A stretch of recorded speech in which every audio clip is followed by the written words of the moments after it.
Doctor, bueno, yo soy Francisco Chauri de Paraguay, seré el otro coordinador, cardiólogo, ecocardiografista. Bueno, esta mesa se trata de la válvula tricúspide. Por mucho tiempo como que le dábamos la espalda a todo lo derecho y no se trataba de una cuestión ideológica, sino simplemente siempre queremos mucho más lo izquierdo, ¿no es cierto? Pero saben ustedes que actualmente la importancia de todo lo que es el corazón derecho, el eje derecho, este, eh, digamos, implica reconocer que todo el compromiso de un sector puede terminar comprometiendo el otro. Así que cada vez con más énfasis hacemos hincapié en lo derecho, en este caso en la válvula tricúspides. Vamos a convocar para la conferencia al doctor Bernardo Urrutia. Él es médico interno, cardiólogo, especialista en alta especialidad en ecocardiografía de adultos, especialista en ECMO, profesor de ecocardiografía de la Universidad Nacional Autónoma, creo que de acá de la zona de León. Y bueno, un gusto, doctor. Adelante. Ok, bueno, buenos días. Ya la introducción ya fue, por horas de tiempo vamos a avanzar. Ahora sí que para todos los que venían a ver del modo M y del cristal, pues creo que los vamos a romper el corazón, porque como bien sabe la doctora que dio la charla hoy en la mañana, ni usamos el modo M y el cristal pues sigue un poco lejos. Entonces, no cambia esto, no sé para dónde.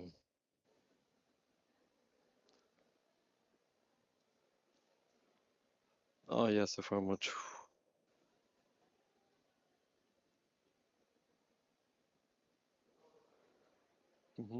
Ahí va.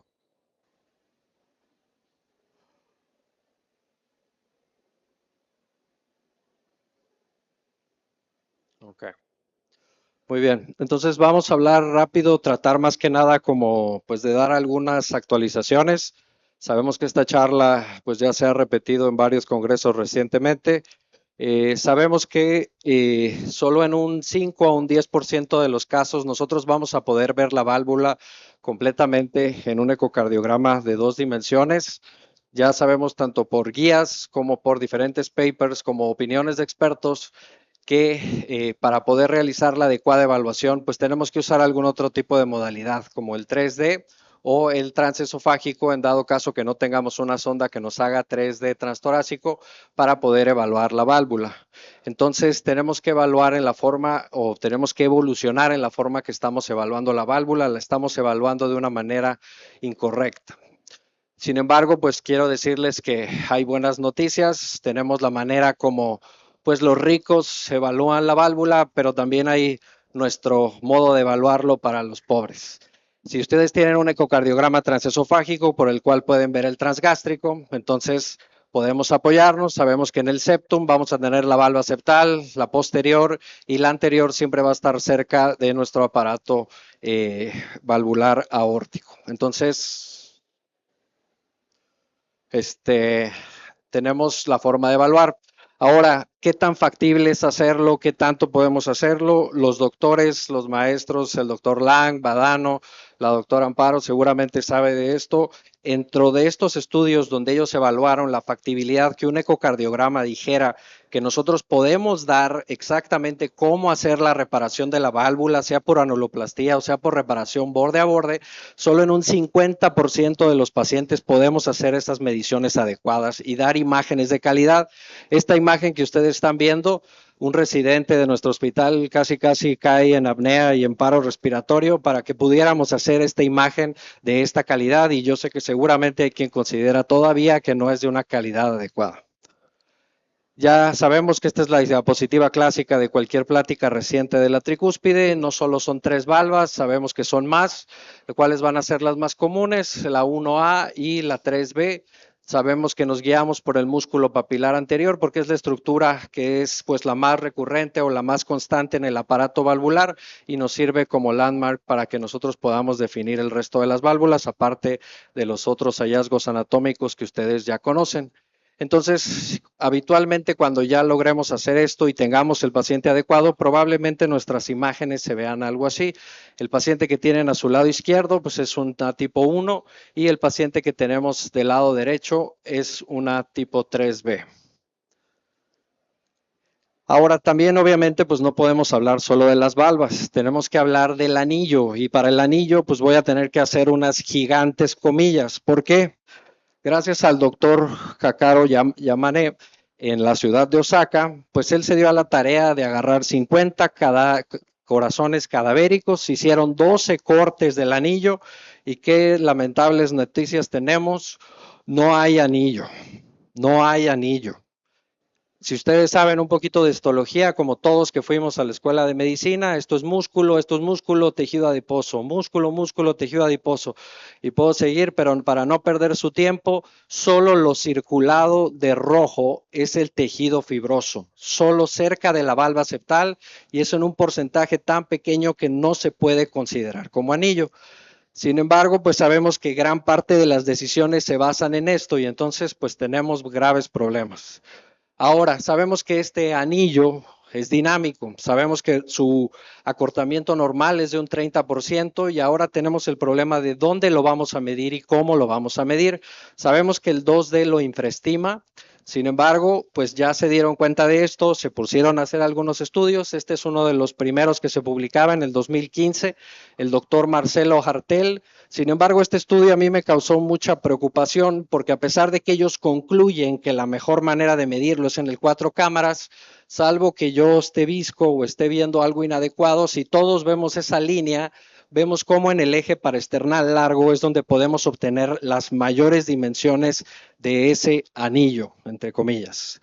Entonces, esto no solo se ve ahí, también si ustedes ven las diapositivas donde ellos nos reportan los números absolutos, vemos cómo en la telediástole, donde ellos nos refieren que son los valores normales, tenemos el plaque, sigue siendo lo mayor. Me causa mucha confusión, no lo entiendo. Sé que hay gente más experta que yo, igual y ellos tienen una explicación a todo esto. Y otra vez 4 cámaras y vemos cómo las dimensiones son menores a lo que ellos reportan o concluyen en su texto.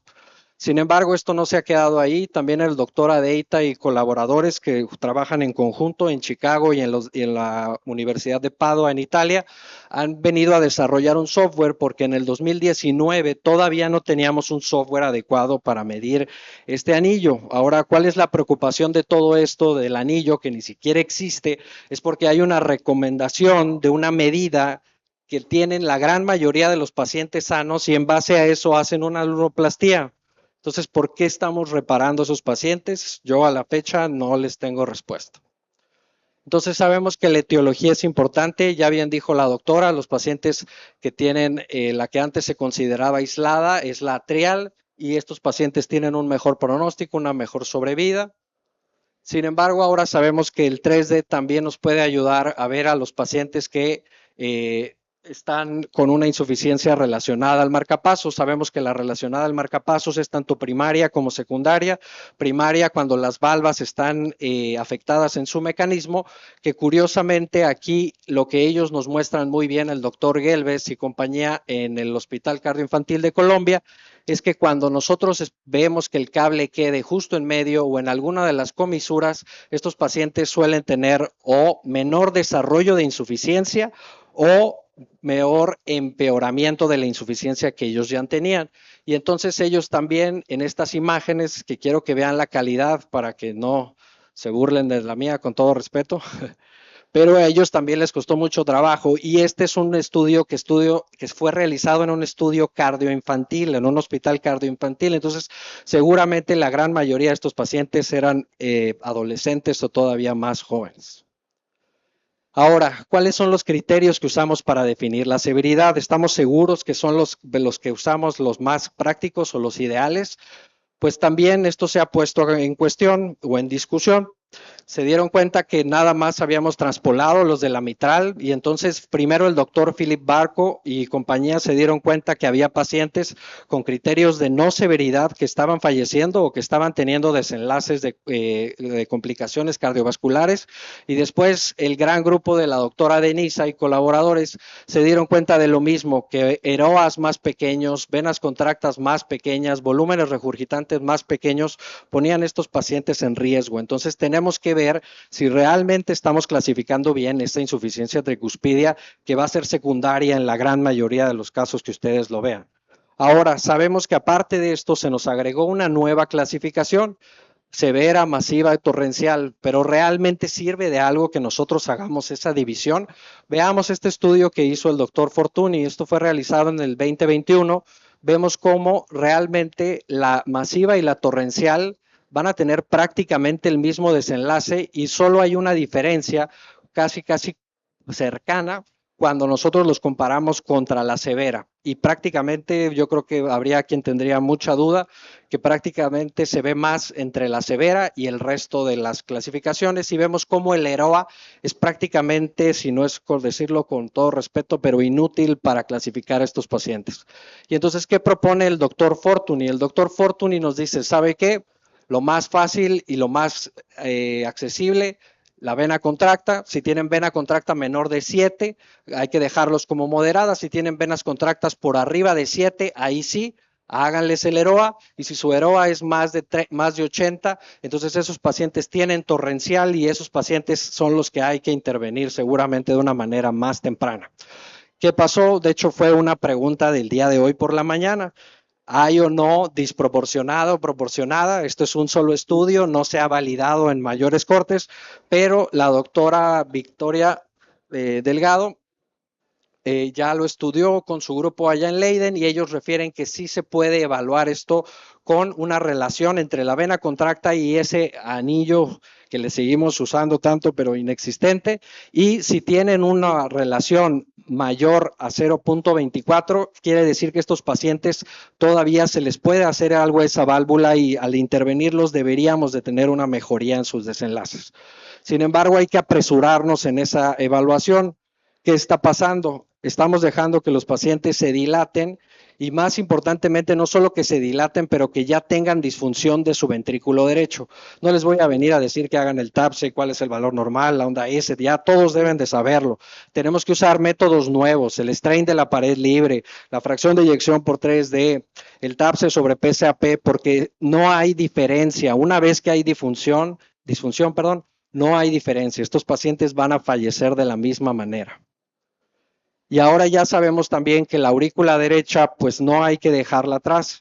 El doctor Tomaselli y sus colaboradores se pusieron a evaluar tanto el volumen como la función de la aurícula. Esto fue publicado justo en este año. Ellos ya contaron con un software para poder procesar el strain de la aurícula derecha y vemos cómo cuando el strain de reservorio es mayor o igual a 13, cómo se separa la curva de supervivencia de estos pacientes. Y esto fue muy de la mano con el volumen auricular, que también se ve de la mano con que se dilate el anillo y con que estos pacientes tengan todas estas complicaciones. Entonces, ya desde hace varios años sabemos que esta evaluación hay que tacharla, es inútil, no está sirviéndonos para saber qué paciente necesita intervenirse. Todavía a lo que propone el doctor Tamarazo, yo sugeriría, pues no sé todavía, probablemente la doctora tenga una opinión más importante sobre qué hacer en cuanto a esa dilatación anular, un valor que tienen más de, pues yo creo que el 50% de la población normal y saber si realmente vale la pena o no tomarlo en cuenta, pero sí apoyarnos de todo lo demás. La clínica es fundamental y las nuevas medidas hay que aplicarlas. Y pues por último, nuestro papel, como ya se mencionó en la mañana, tenemos que hacer una buena evaluación de ese gap para saber si el paciente puede ir al edge-to-edge repair. saber en qué momento ya no es tan favorable si tenemos un gap más de 8.5. Sabemos que tenemos diferentes maneras, las valvas, el reemplazo valvular o si se va a aplicar un dispositivo como un trick valve, cuál va a ser las mediciones que nosotros debemos de reportarles a nuestros intervencionistas. Y por último, la anuloplastía. Aquí tenemos que valernos mucho del 3D para poder hacer una adecuada medición de la altura del tenting, el volumen del tenting. Y eso sería todo por mi parte.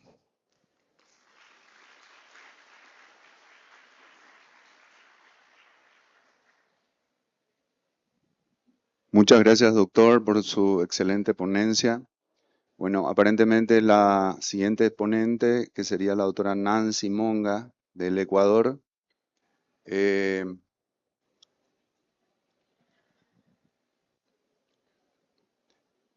Bueno, ella es cardióloga, magíster en ultrasonido cardiovascular, experta en POCUS crítico cardíaco y multisistémico, coordinadora e instructora de práctica de los diplomados de POCUS de la Universidad de Buenos Aires y de la Asociación Argentina de Ultrasonido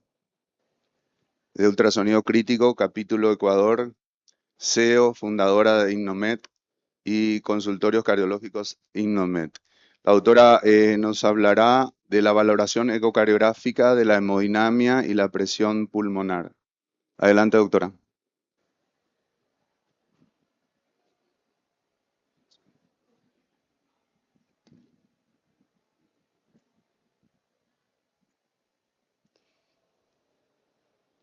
Muy buenas tardes con todos. Muchísimas gracias por la magnífica presentación.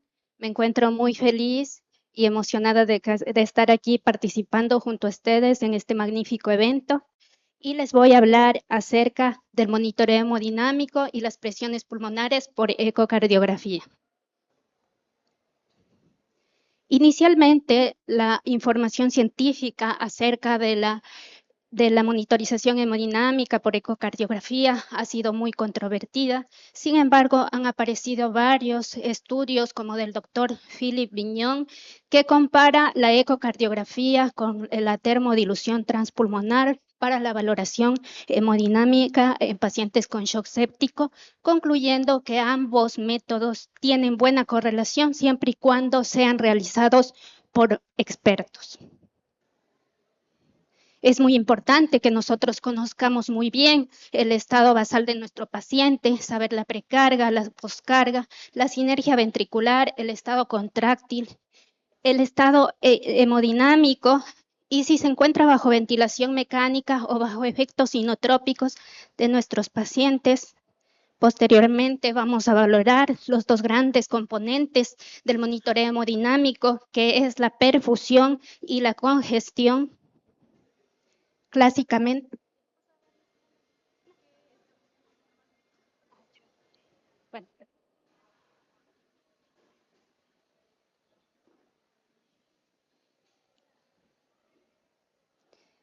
clásicamente hemos valorado la perfusión por medio de la función sistólica del ventrículo izquierdo en pacientes estables. Sin embargo, muchas de estas herramientas, especialmente las volumétricas como la función sistólica por Fay, no son útiles en pacientes críticos.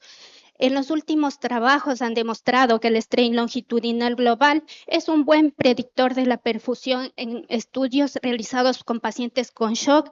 De todas maneras, en muchas de nuestras terapias no las encontramos disponibles, por lo que se ha planteado una valoración sistemática y funcional en donde nosotros realicemos los cálculos de la descarga sistólica, el gasto cardíaco y el índice cardíaco. Todo esto es posible gracias a que el tracto de salida del ventrículo izquierdo, que es similar a un cilindro, nos han permitido desarrollar las diferentes fórmulas para estos cálculos. Primeramente, nosotros vamos a vamos a medir el diámetro del tracto de salida del ventrículo izquierdo. Lo haremos a partir de un eje largo parasternal izquierdo en foco aórtico, en donde mediremos desde la inserción hasta la inserción. En caso de que no tengamos buena ventana, nosotros podemos optar por el cálculo del diámetro esperado del tracto de salida del ventrículo izquierdo por una fórmula publicada ya por la JACE hace algunos años, en donde únicamente vamos a necesitar el área de superficie corporal de nuestros pacientes. Ahora vamos a medir la integridad de velocidad y tiempo, que es la cantidad de sangre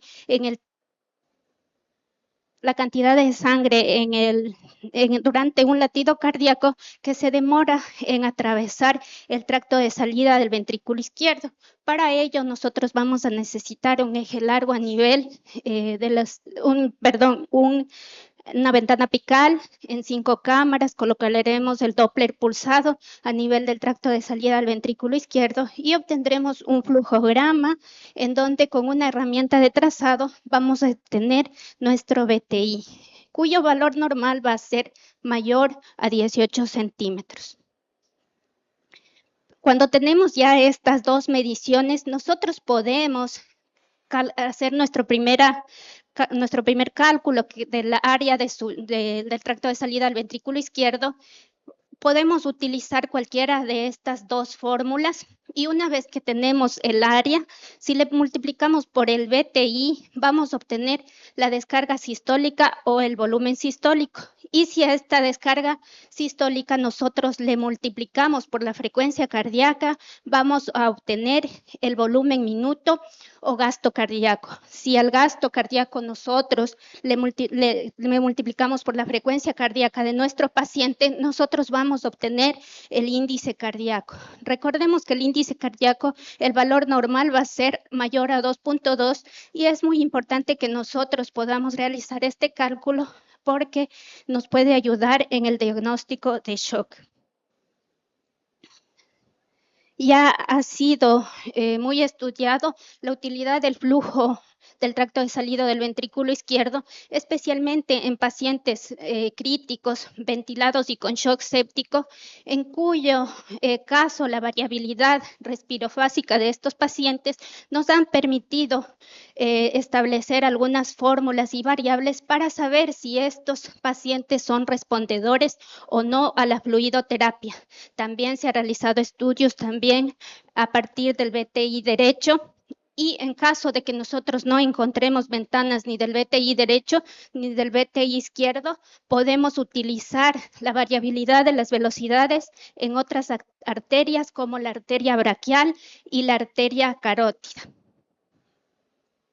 Bien, vamos a valorar ahora la congestión.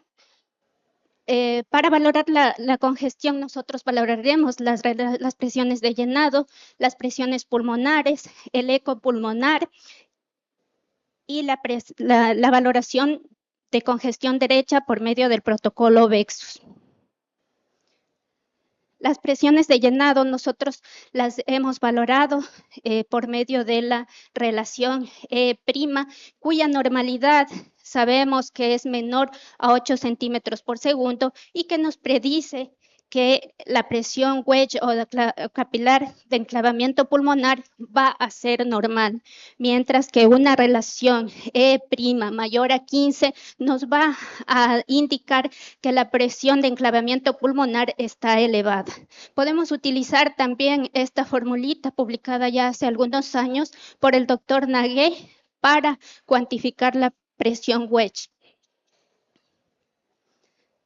Para valorar la congestión izquierda podemos utilizar la ecografía pulmonar y si bien la presencia de los cometas pulmonares o líneas B pulmonares es un buen indicador de congestión izquierda, debemos tomar en cuenta que la presencia de estas líneas B pueden estar presentes en procesos inflamatorios o infecciosos pulmonares, por lo que es importante que valoremos muy bien el contexto clínico y basal de nuestros pacientes. Ha habido varios trabajos, en especial para nosotros los cardiólogos, uno del doctor Picano, en donde describe la utilidad de la ecografía pulmonar para el cardiólogo, y también hay trabajos en pacientes ventilados, críticos y con shock séptico, y todos estos coinciden en que el eco pulmonar tiene mayor sensibilidad y especificidad, es decir, supera a la radiografía del tórax, al examen físico y también a los péptidos natriuréticos para la detección de la congestión izquierda. Ahora vamos a valorar la congestión derecha. La realizaremos por el medio del protocolo VEXUS, en donde arrancaremos valorando la vena cava inferior. Si la vena cava inferior se encuentra mayor a 21 milímetros, realizaremos el interrogatorio de la vena hepática, la vena porta y la vena intrarrenal. Y sabemos que la vena porta es la mejor predictora de congestión derecha, superando a las otras dos venas. También la vena intrarrenal es una buena predictora de congestión derecha. Sin embargo, el principal inconveniente es la mala ventana de nuestros pacientes. Ya hay trabajos en que comprueban que la vena hepática no es una buena predictora de congestión derecha. Bien, hemos valorado ya a nuestro paciente si tiene o no tiene congestión. Entonces nosotros, por medio de ello, podremos discernir los pacientes que van a ser tolerantes a la fluidoterapia, y en caso de que sean tolerantes, podemos realizar la maniobra de elevación de los miembros inferiores, ¿sí? E interrogar el BTI tanto al inicio como al final de esta maniobra, y podremos guiarnos de mejor manera a nuestro tratamiento. Ahora bien, vamos a hablar acerca de las presiones pulmonares, definiendo como hipertensión pulmonar a una presión media de la arteria pulmonar mayor a 20 milímetros de mercurio. Sabemos que el gold estándar es el cateterismo derecho, y que nosotros por ecocardiografía únicamente podemos obtener todas las herramientas para estimar si nuestros pacientes pueden o no tener hipertensión pulmonar. Es importante que nosotros valoremos muy bien, con todas las ventanas posibles, las cavidades derechas, veamos si es que hay dilatación de ellas, veamos cómo está la función del ventrículo derecho, miremos si es que el derrame tiene o no derrame pericárdico, y si existe derrame pericárdico, cómo es su comportamiento hemodinámico, y ver si es que hay hipertrofia de la pared libre del ventrículo derecho. Una ventana muy importante para la evaluación de las presiones pulmonares es el eje corto a nivel de los músculos papilares, en donde buscaremos este signo característico de aplanamiento septal, y si este aplanamiento se encuentra tanto en sístole como en diástole, será debido a una sobrecarga de presión, mientras que el aplanamiento se encuentra solo en diástole, será una sobrecarga de volumen. El aumento de las fuerzas internas de las cavidades derechas hacia el ventrículo izquierdo van a producir este aplanamiento septal, y producen que el ventrículo izquierdo pierda su configuración normal, es decir, que el diámetro longitudinal sea menor que el diámetro transversal. Esto nos va a dar como resultado un índice de excentricidad anormal. Estos hallazgos son muy importantes, ya que nosotros vamos a poder identificar o son signos indirectos de resistencias vasculares elevadas y presiones pulmonares altas. Posteriormente vamos a interrogar en un eje corto a nivel de los grandes vasos por medio de Doppler pulsado la morfología de la onda del tracto de salida del ventrículo derecho, y veremos si es que se encuentra normal.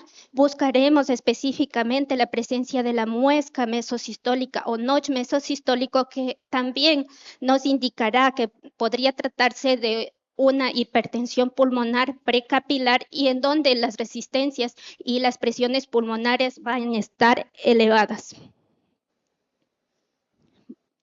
En esta misma ventana y con este mismo flujo, nosotros podemos medir el tiempo de aceleración pulmonar, y si ese tiempo de aceleración pulmonar está menor a 105, nos indicaría que también es un signo indirecto de hipertensión pulmonar. Podemos, a través del cálculo de este tiempo de aceleración, por medio de esta formulita, calcular la presión media en la arteria pulmonar. Si nosotros tenemos regurgitación pulmonar, podemos con Doppler continuo medir el gradiente máximo, y si a este gradiente máximo nosotros le sumamos la presión de la aurícula derecha que estimamos por la colapsabilidad de la vena cava, vamos a obtener la presión media de la arteria pulmonar.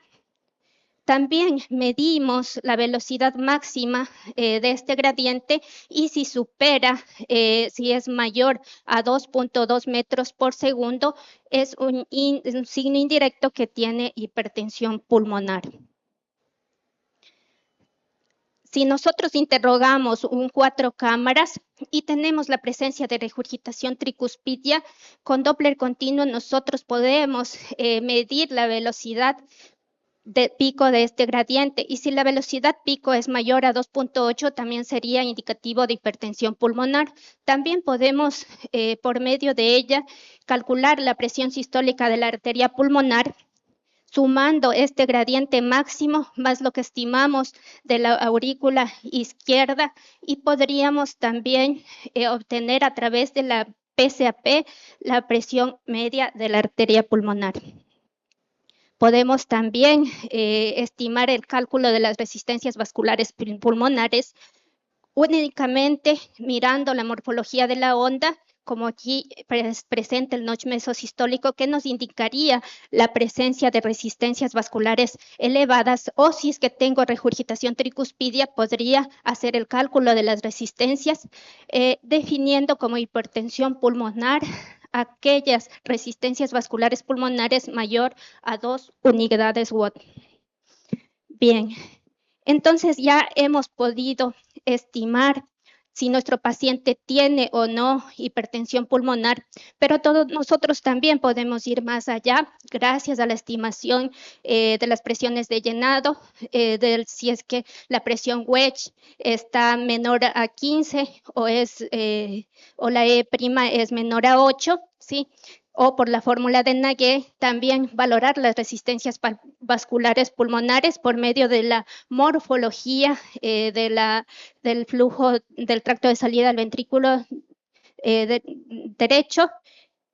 Y con estos datos nosotros podríamos también indicar si nuestro paciente podría tener hipertensión pulmonar, y si esta es precapilar, postcapilar aislada o pre y postcapilar. Espero que les haya sido de utilidad esta charla. Estoy atenta ante las preguntas. Muchísimas gracias.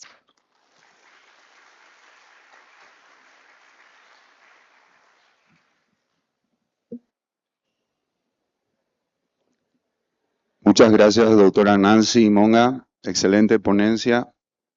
A continuación, vamos a convocar a una persona muy conocida por CISIAC. Todos conocen al doctor Rodrigo Hernández de Chile, un protagonismo de primer nivel en CISIAC.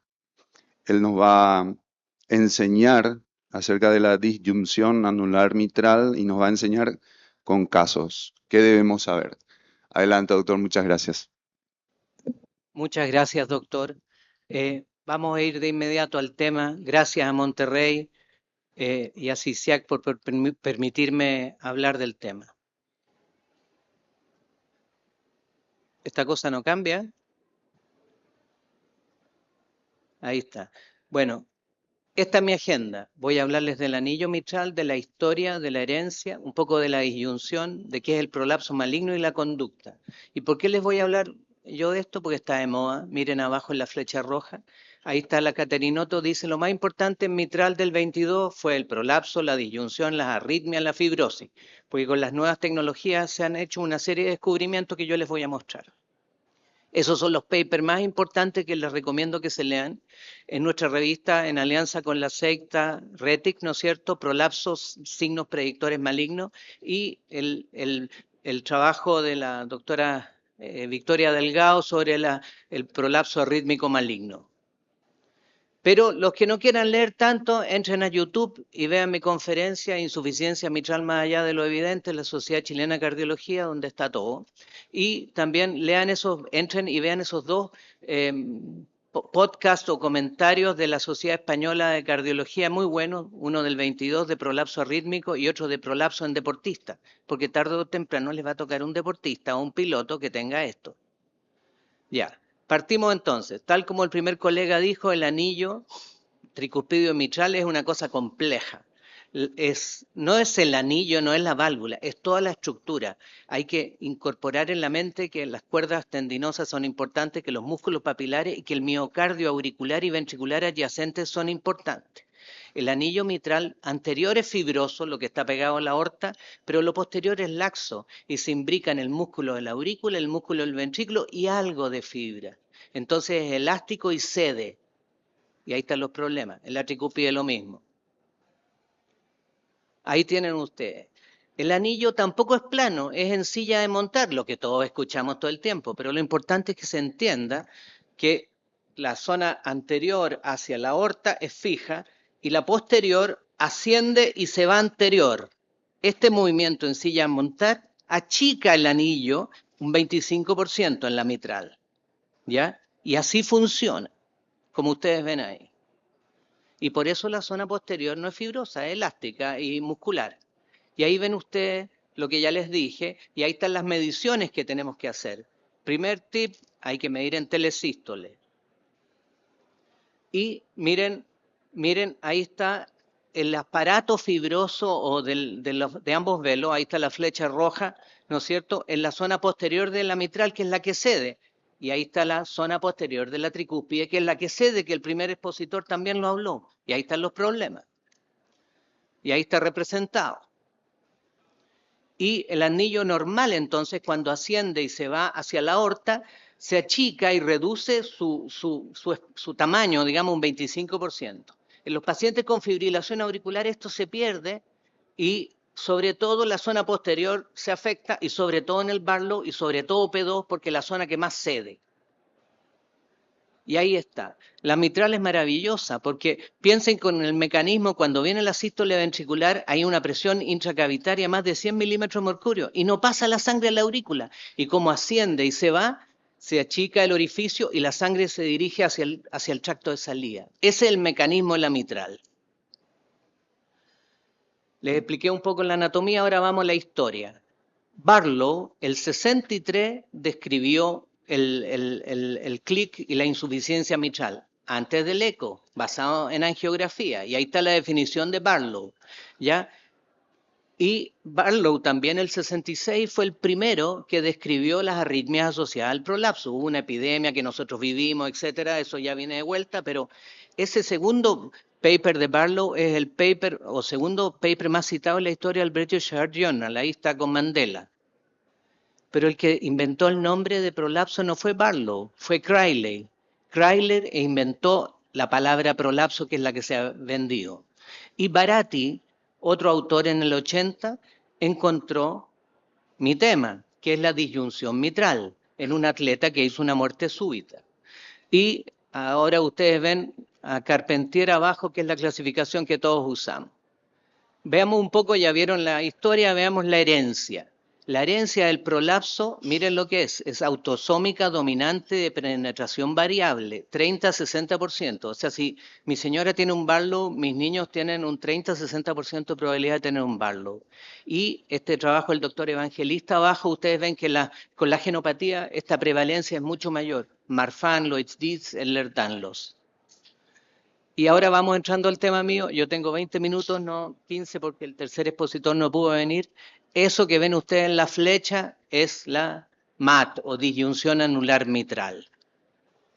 Pero no está todo claro. Las primeras definiciones de MAT decían que era solo en sístole. Las nuevas definiciones dicen que es en sístole y en diástole. Las primeras definiciones decían que se separa esa zona 3 milímetros, ahora son 5 milímetros. Pero miren los otros conceptos que están con flechita ahí. La unión anormal de la zona posterior del miocardio ventricular, el auricular y el anillo. El movimiento como latigazo que hace la zona posterior, que la traducción de curling es rizado, es un latigazo. El músculo, la pared posterior hace así, un movimiento así como latigazo. Se mide en sagital, en eco y en rezo. ¿Y cuál es el otro concepto? Que es evolutivo en el tiempo. Es como los zapatos que a uno le quedan apretados y después de un tiempo ceden y le quedan sueltos. Esto va evolucionando con los años. Entonces un paciente tú no le encuentras MAT o le encuentras 5 milímetros de MAT y 10 años después tiene 8, porque los tejidos van cediendo. Entonces tenemos que seguir ecográficamente a nuestros pacientes. La contracción del anillo entonces en el MAT está alterada, ¿ya? Porque en vez de subir e ir hacia adelante, se va hacia atrás, hacia la pared de la aurícula y se aplana. Entonces la válvula mitral pierde la silla de montar, no cierra y eso condiciona el movimiento del latigazo y el músculo papilar se mueve más y se produce fibrosis. Y por la fibrosis son las arritmias en buen chileno, ¿ya? Y ahí está, se desacopla el movimiento como ya les expliqué. Y ahí está la papa frita, no se va hacia adelante, sino que se va hacia atrás y se aplana. Y eso que están viendo ustedes es el curling sistólico, ese como latigazo de la pared posterior-inferior en relación con el velo posterior, y especialmente con P2. ¿Ya? Y eso, ¿cómo lo medimos? Como el famoso signo de Pickelhaube. Pickelhaube es el gorro prusiano de Bismarck. Esta puntita es la Pickelhaube. ¿Y cómo se mide en el Doppler tisular? Con una gran onda S en el Doppler tisular del anillo lateral. Si es más de 16, el paciente tiene riesgo de arritmia y muerte súbita. Y eso no lo digo yo, miren, este paper. Si uno tiene prolapso, mixomatoso, ambos velos y Pickelhaube, tiene hasta un 67% de arritmia. Y eso cómo se expresa también con el strain. Como se mueve más, es más negativo el strain. Hay un strain aumentado en la zona posteromedial, posteroinferior, etc. Y la zona contralateral está disminuido del ventrículo. Y ahí está. Y eso se llama dispersión mecánica. Y también se asocia con arritmias ventriculares. Ya, pero ¿está todo claro en el MAT? No, porque si no yo no estaría aquí. Acuérdense lo que les dije, o se mide en sístole o se mide en diástole. Ahora con la resonancia y con el TAC estamos llenos de pacientes que les encuentran MAT por resonancia o por TAC. ¿Pero es lo importante? No es lo importante. Lo importante es la clínica y Faletra, que es uno de los papas de esto, dice que el real, el duro, el peligroso es cuando se ve en sístole y en diástole. Si se ve en sístole, no es tan duro. Si se ve en sístole y mide más de 5 milímetros, yo pienso que sí es duro, pero ya lo voy a explicar. Léanse este artículo en nuestra revista en alianza con Miguel Ángel, ¿no es cierto?, de En busca de una definición que acaba de salir. Y esta es una paciente mía, miren ahí la disyunción. Está todo, veamos un caso. Esta es una paciente mía, un fenotipo peligroso, larga, delgada, 1,80 m, Barlow, y un día empieza con arritmias ventriculares y con disnea. Tenía un prolapso a larga data, pero se le rompió una cuerda de P2. Y ustedes ven que tiene un reflujo excéntrico severo que da toda la vuelta y entra a las venas pulmonares. Y la insuficiencia, ahí podríamos ponernos de acuerdo, la doctora iba a hablar de insuficiencia, la que no vino lamentablemente, pero la insuficiencia es severa, ya les voy a decir por qué. ¿Ya? Ahí lo ven ustedes en el transtorácico. Ahí ven la cuerda rota, ahí ven la vena contracta, ahí ven la regurgitación, ahí está en el transesofágico, ¿ya? Y ahí está el área de vena contracta. ¿Y qué se ve? En Chile se diría un pirigüín. ¿Ven una colita que está ahí o no? Esa es la cuerda rota de P2. Ahí está. Primer mensaje o segundo mensaje, cuando hay flail leaflet es severa, no hay que esperar. No hay que hacer nada, hay que resolverlo. Y el 70% se rompe P2, y es lo que el cirujano más fácil repara. ¿Y por qué se rompe? Porque ya dije, era la zona que más se distiende y se mueve. Y ahí está la clasificación, de Carpentier tipo 2, A, B o C, depende qué está afectado. Y esta es mi paciente.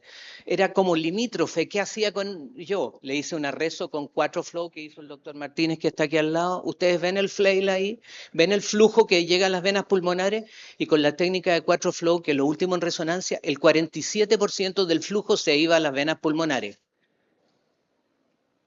Ya, ahí está. ¿Y tiene realce tardío? ¿Tiene riesgo de morirse? Sí, tiene realce tardío. Y justo en la base del músculo papilar donde está el movimiento del curling. ¿Tiene disyunción anular? Sí, lo tiene. En sístole, sí, un poco en diástole en ella. Pero miren, 8 milímetros. En la cifra es, si tiene una disyunción de más de 5 milímetros, tiene más riesgo. Menos de 5 milímetros, menos riesgo porque se mueve menos. Entonces, con mi paciente que les presenté, ¿tiene riesgo arrítmico y de muerte súbita? ¿Tiene un prolapso maligno? ¿Qué remedios le sirven? La opero, le pongo un mitraclip, le hago un estudio electrofisiológico, le pongo un DAI. Si es futbolista profesional, ¿puede seguir o no? ¿O si es piloto? Veamos la literatura. Este es el diagnóstico de prolapso arrítmico maligno. Que tenga prolapso con o sin disyunción, que tenga arritmias complejas y que no tenga otra causa. Obvio. Pero miren lo que ustedes tienen que hacer con un paciente. Antecedentes, historia familiar, es lo que todos sabemos, pero miren arriba. Si tiene síncope o tiene historia familiar de muerte súbita, parar las antenas. Si tiene la mitral con cualquiera de las alteraciones que yo les voy a mencionar, parar las antenas. Si tiene resonancia con realce tardío, parar las antenas. Estudios electrofisiológicos, Holter, etc. Y aquí está. A la izquierda está lo que dicen los norteamericanos. ¿Quiénes son los prolapsos malignos de riesgo de muerte? Los que tengan T negativa en el electro en cara inferior, que tengan arritmia compleja, que tengan disyunción, que tengan velos mixoideos redundantes, que tengan dilatación de la aurícula, que tengan fracción de eyección bajando o realce tardío. Y mira lo que dicen, perdón, estos son los europeos, a la izquierda. Y lo que dice Roberto Lange en su libro a la derecha. Mujeres jóvenes, además, prolapso de ambos velos, disyunción, Pickelhaube, electroarrítmico, realce tardío. Este es el típico electro peligroso de la señora que tiene prolapso. El 90 y tanto por ciento de los prolapsos son anodinos, pero el 2 o 3% son los que se te pueden morir. Miren las T negativas en cara inferior. Después, miren la reso peligrosa. Prolapso de ambos velos, reflujo mitral, disyunción, y como el músculo ese está hipermóvil, etcétera, se produce una hipertrofia localizada, y eso se llama pie de bailarina que se ve en la ventriculografía. Y esto es lo up to date de las arritmias. Disyunción, produce el curling, la atracción del músculo papilar, se produce la fibrosis y se producen focos de microreentrada en fibras de Purkinje en los ventrículos. Y esto progresa en el tiempo. Por lo tanto, tú puedes tener un MAT que estás inocente ahora y en 5 años está peor. ¿Ya? Y las arritmias combinan eso, fibrosis y movimiento. Y estos son papers de estudios de ablación focal de las arritmias. Entonces, mi paciente, fenotipo de alto, no a todos los prolapsos, pero fenotipo de alto riesgo, prevención. Si tiene taquicardias ventriculares, tiene fibrosis y tiene un tío muerto, muerte súbita, hay que ponerle un DAI. Si requiere fármaco, hay que darle betabloqueador, sotalol o amiodarona. Si requiere cirugía, hay que operarlo. O si requiere electrofisiología, hay que hacerlo. Y esto acaba de salir hace poco, miren. Arritmia, ahí está. No arritmias leves, moderadas o severas. MAT, mixomatosis, reflujo, fibrosis. Y ahí está un poco lo que ya les dije. Y esto lo encontré muy, muy bueno. Esto es del capítulo de la SEC, de la Sociedad Española de Deporte, que hacen ellos con los futbolistas. Yo en Chile yo autorizo a los pilotos comerciales y a los pilotos de F-16 de mi país. ¿Te fijas? Yo a los MAT con arritmias malignas los bajo. Me odian, pero eso es. ¿Qué pasó con nuestro caso? ¿Ustedes ven la cuerda rota? La paciente tenía lo que ya dije, válvula mixomatosa, palo, prolapso de 2, rotura de cuerda, tejido redundante. Miren el reflujo, ven ahí el prolapso. Se le hizo una resección triangular de P2, implante neocuerda, etcétera, y quedó fantástico. Y así está ahora. Y se le pasaron las arritmias, porque le fijaron la zona posterior y dejó de tener el curling y toda la cosa de la fibrosis. Lo que ya tiene fibrosis la tiene, pero no progresó. Y así está. Pero miren la inteligencia artificial.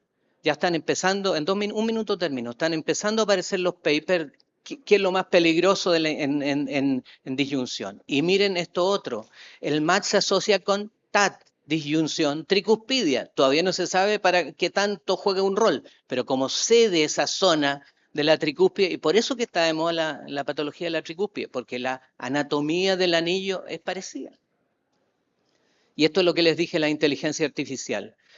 ¿Qué es lo más duro para MAT y prolapso rítmico? Tener el strain alterado, tener una aurícula dilatada y una insuficiencia mitral severa. A nombre de CISIAC los invitamos al CISIAC Day en el Congreso Chileno de Cardiología el 5 de diciembre y al Eco Patagonia, los que quieran ir, que vamos a aprender de MitraClip en Puerto Natales, Patagonia chilena. Muchas gracias.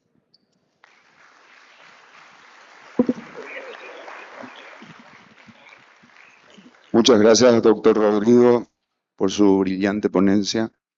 Vamos a convocar a los panelistas, estamos justo de tiempos.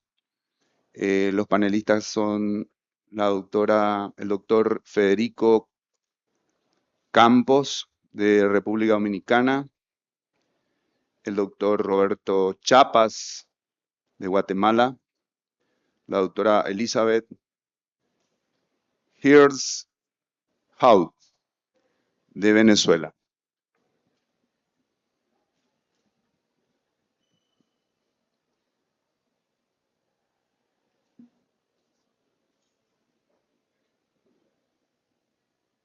Bueno, muchas gracias a todos los ponentes por la excelente y brillante exposición. Estamos fuera de tiempo, pero vamos a habilitar 2 preguntas para los panelistas. No sé si los expositores también quisiesen subir a la plataforma para responder, por favor. Sí. Bueno, sabemos hoy en día las dificultades de la evaluación de la válvula tricúspide y es todo un reto realmente convencer al cirujano de que hay que intervenir la válvula tricúspide sin necesidad de hacer otra valvuloplastía o valvuloplastia de otra índole, ya sea mitral o aórtica. Pero dentro de sus etiologías, también ahora tenemos que luchar con convencer al electrofisiólogo que dentro de las etiologías está el cable en el ventrículo derecho. Hemos tenido experiencia, pero es difícil convencer, por lo que hablaba la doctora en la mañana, de que se subestima mucho la insuficiencia tricuspidia, de que debemos recolocar un cable que tiene buen sensado, un paciente dependiente de marcapaso o con un desfibrilador o un resíncro, de que hay que movilizar el cable antes de que la válvula se enferme más en ese paciente que ya está teniendo disnea, edema de miembros inferiores y demás. No sé si los colegas tienen alguna experiencia en esa parte de evaluar la válvula tricúspide y de qué recomendación hacer en base a ese tipo. El otro tips, siempre, como hoy en día es tan fácil hacer la reconstrucción de la válvula mitral, que es lo que estamos acostumbrados, casi no hacemos reconstrucción de válvula tricúspide y cuando vamos a hacerla es en un paciente que tiene una anatomía distorsionada y nos cuesta más hacerla. Estamos en la era de la rapidez y evidentemente que debemos paciencia. Muchas veces hay que sedar el paciente. Quien tenga más experiencia en la evaluación de la válvula tricúspide es quien debe enfocarse en hacer la reconstrucción para tener buenas imágenes y disminuir las limitaciones que tenemos en la evaluación de la válvula tricúspide, sobre todo en el eco transesofágico. No sé si...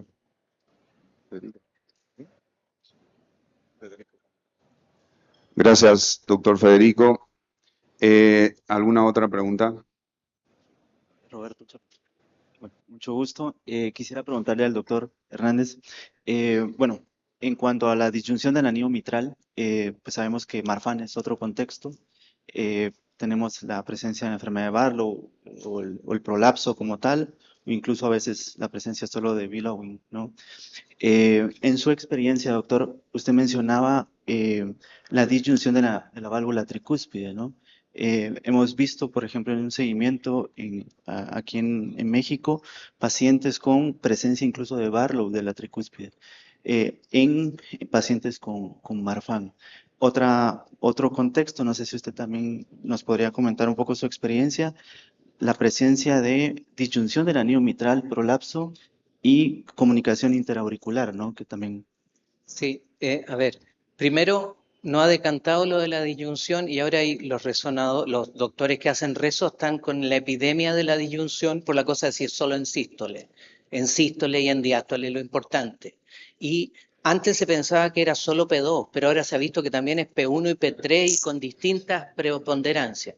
Entonces, si el paciente no tiene otra cosa, tiene nomás y no es patológico. Es el contexto completo el que mete en el prolapso maligno de disyunción. Ese es el primer concepto. Y en la tricúspide, el 50% de los velos no son de 3 velos y hay todas las variaciones había y por haber, entonces tampoco eso ha decantado. En lo que se dijo el marcapaso también, por eso es importante, porque a veces uno con el cable perforó el velo y se está dando vuelta hoy que saquemos hay que resolver el problema. Y lo mismo con esta cosa de tratar de sincronizar el ventrículo, los electrofisiólogos pegan el velo más hacia el septum distal y da más insuficiencia.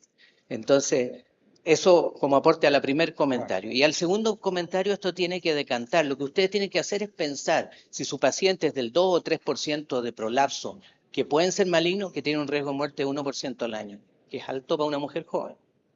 Y ahí tienen que pensar. Gracias. Gracias, Roberto.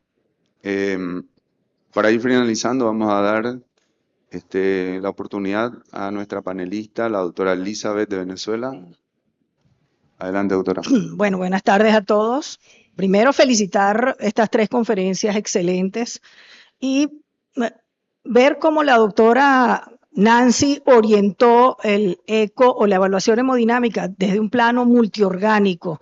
Entonces, yo creo que ese es uno de los conceptos importantes de esta charla, donde cuando uno evalúa a un paciente en insuficiencia cardíaca, no solo debe evaluar la fracción de eyección, sino también evaluar la congestión y hacer una evaluación multiorgánica.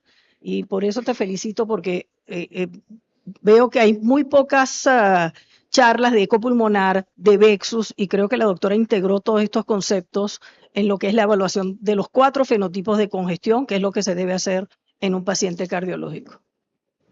Muchas gracias, doctora. Adelante, doctor. Si ustedes revisan el último protocolo del doctor Picano en el eco de estrés, hay que meter el eco pulmonar. Eso es lo primero. Y lo segundo es que en el COVID, ¿no es cierto?, los que trabajamos en unidades coronarias, pucha que nos ayudó el eco pulmonar. Yo aprendí a hacer eco pulmonar y no había hecho nunca en 30 años antes. Excelente. Muchas gracias a todas y todos. En honor al tiempo, vamos a dar por concluida esta conferencia.